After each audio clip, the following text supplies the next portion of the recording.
Aujourd'hui, nous avons l'honneur de recevoir un grand dans ces domaines de la santé. Vous allez les découvrir certainement les minutes qui vont suivre, qui nous fait l'honneur de répondre à notre invitation, avec qui nous allons nous entretenir sur son expérience à Kinshasa, parce qu'il nous vient du Maroc. Il s'agit du docteur Akou El Menzi, qui est spécialiste neurochirurgien, chirurgie crânienne et rachidienne, adultes et enfants. C'est avec lui que nous allons partager ces moments. Sans plus tarder, j'ai dit bonjour docteur. Bonjour. Les téléspectateurs vous suivent, vous allez bien sinon? Merci beaucoup. Alors nous sommes heureux de vous recevoir encore pour ce numéro. Vous êtes à Kinshasa, ça va faire combien de temps et c'est dans quel cadre? D'abord bonjour à tout le monde. Moi c'est Dr Akou, je suis professeur assistant de neurochirurgie au Maroc, à l'université de Rabat. Et je suis praticien à l'hôpital des spécialités de Rabat. Et je suis neurochirurgien qui s'occupe de tout ce qui est maladie chirurgicale de la tête et de la colonne vertébrale. Donc je suis là dans le cadre de la CANS, c'est la Confédération des associations africaines de neurochirurgie. C'est une association continentale et qui est en train de faire son 5e congrès au niveau de Kinshasa. Et je suis là pour une semaine. Ça nous a permis d'abord de faire quelques chirurgies de la colonne vertébrale avec notre ami Dr Ntalaja. Et puis on a fait un workshop avec les jeunes résidents de tout le continent africain. Et actuellement on continue avec les conférences du congrès. Alors, partant de cette expérience ici à Kinshasa, quelle est l'impression que vous avez sur cette discipline, la neurochirurgie? Il faut dire qu'à Kinshasa, les neurochirurgiens actuellement, on en compte. Il n'y en a pas assez de neurochirurgiens. Quelle est votre lecture de cette discipline ici en République démocratique du Congo? Juste pour faire un peu de l'histoire, moi je suis le lauréat de Rabat avec Dr Ntalaja. On était de presque la même promotion. Ah d'accord. Et je me rappelle, à l'époque, il y a 10 ans, il n'y avait pas trop de neurochirurgiens. Ils sont comptés par une seule main. Les neurochirurgiens ici dans le pays, dans une semi-continent, comme on dit, de la RDC. Et grâce à l'arrivée de Dr Ntalaja, qui a pu avancer un petit peu les choses et encourager les jeunes médecins de faire cette discipline, on compte plus de 20. On est plus de 20 neurochirurgiens formés, soit au Maroc, soit au Sénégal, soit au Zimbabwe, mais la plupart sont formés au Maroc. Et là, on voit que ce développement de nombre de neurochirurgiens se retentit beaucoup sur les malades et sur la qualité des soins en neurochirurgie des Congolais sur place. Oui, mais d'une part, il y a ces professionnels de santé, comme vous l'avez dit, qu'on a compté au bout du doigt, aujourd'hui une vingtaine, mais d'autre part, il y a aussi le malade. Il y a des problèmes. Alors, avec votre expérience ici, est-ce que vous avez remarqué qu'il y a beaucoup de problèmes de neurochirurgie qui sont peut-être méconnus au sein de la population, ou même du professionnel de santé qui n'a pas l'expertise dans ces domaines et qui peut-être passe inaperçu. Est-ce que vous avez remarqué qu'il y a beaucoup de problèmes de neurochirurgie? Effectivement, c'est l'OMS, l'Organisation mondiale de la santé, elle préconise d'avoir un neurochirurgien pour 200 000 habitants. Si on compte la même chose pour le RDC, on doit avoir au minimum 500 à 600 neurochirurgiens. Donc les maladies sont là, les tumeurs cérébrales sont là, les anévrismes, les maladies vasculaires, les AVC sont là, les hernies discales, les maladies du côlon sont là, surtout les spondylolistes tuberculose, parce qu'on est comme vous, on est en zone d'endémie. Il y a beaucoup de pathologies chirurgicales qui nécessitent notre expertise. Et dans 120 millions, 100 millions d'habitants, on peut avoir, si on compte 1% de problèmes neurochirurgicaux, on est dans des millions. Donc on a besoin de plusieurs neurochirurgiens, plusieurs hôpitaux qui opèrent la neurochirurgie pour donner satisfaction. Et vous imaginez, vous êtes moins de 10%, moins de 5% de l'exigence de l'OMS en nombre de médecins. Donc ça veut dire qu'il y a un retentissement. Mais il ne faut pas oublier que grâce au Dr Ntalaja, il y a une bonne évolution de la neurochirurgie. Même pour les cas difficiles, il peut amener des médecins expatriés, des médecins des collègues du Maroc pour faire des chirurgies ici sur place, au lieu que le patient se déplace ailleurs pour faire cette chirurgie. Mais à cela s'ajoute aussi le problème de plateau technique. Est-ce que nous avons un plateau technique adéquat pour répondre à toutes les exigences oui, je ne cache pas que le plateau technique ici, au début, il y a 10 ans, moi je suis venu ici pour une courte durée avec Dr Ntalaja. Et je vois l'évolution des choses en 10 ans. Vous avez grâce au Dr Ntalaja, vous avez un très bon équipement dans certains hôpitaux. Très très bon équipement et qui peut servir à toutes les pathologies neurochirurgicales. Et on peut traiter toutes les pathologies presque ici sur place. Grâce à son effort et à l'effort déployé par les autorités ici. Mais il ne faut pas oublier que l'équipement ne suffit pas. On peut faire beaucoup de choses avec un petit équipement.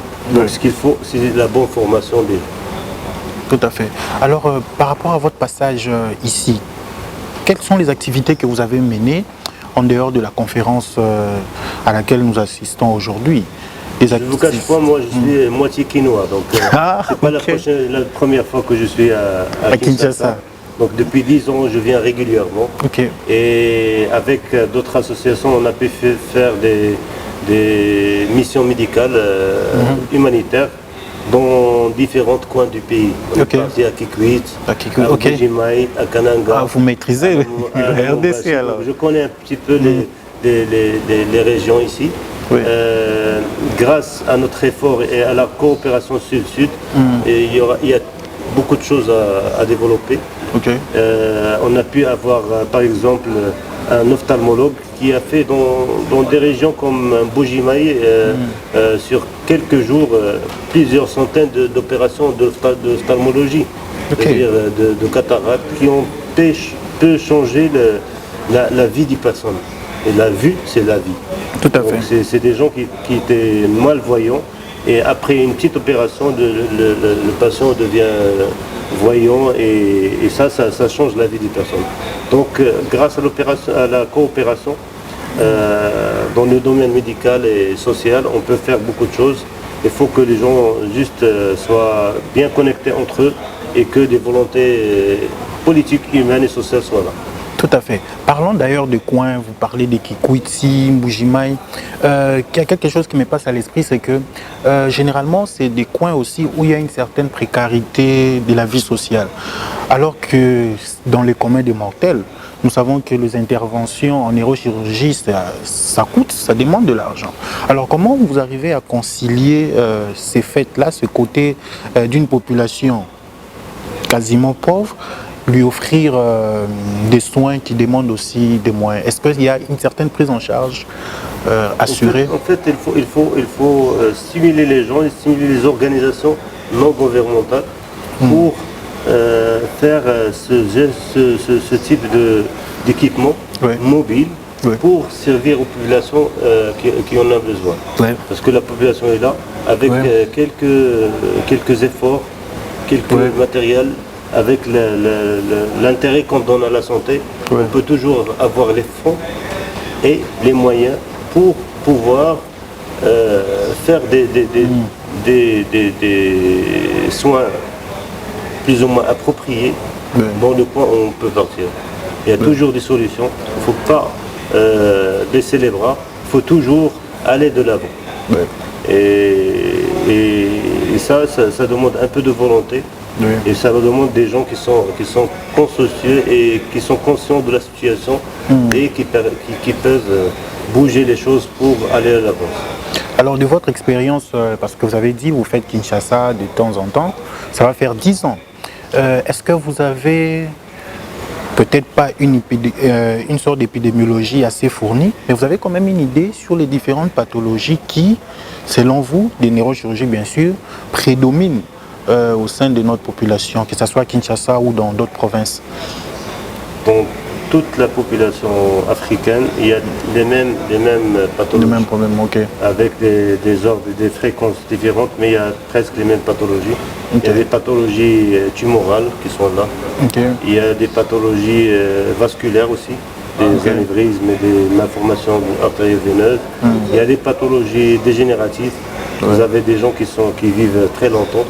Et il y a des pathologies où qui vieillit, l'os et les vertèbres vieillissent avec le temps et peuvent donner des problèmes au niveau des dos pour que les patients soient autonomes et marchent. Donc il y a différentes pathologies. Il y a aussi pour les enfants, dans les pays africains, vu la précarité, il y a beaucoup de problèmes d'hydrocéphalie et de spina bifida.